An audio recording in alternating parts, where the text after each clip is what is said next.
এই কফি হাউসে অনেক দিন হলো আসার ইচ্ছা ছিল আমার, কিন্তু অত্যন্ত কাজের ব্যস্ততার কারণে আসতে পারিনি।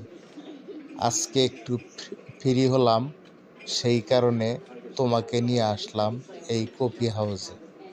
কফি হাউসে অনেক সুন্দর লাগছে।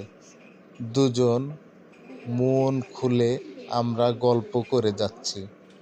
এইরকম কফি হাউস কত সুন্দর যে লাগছে, আমি ভাষায় প্রকাশ করতে পারবো না। তোমাকে আমি অনেক আগের থেকেই বলেছিলাম যে আমাকে একটু কফি হাউসে নিয়ে যাবা। তুমি মাঝে মাঝে একাই চলে আসো কফি হাউসে, আমাকে নিয়ে আসো না।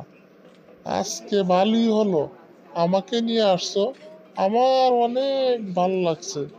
দুইজনে মন খুলে কফি খাবো এবং গল্প করব। অনেক সুন্দর লাগছে। তোমার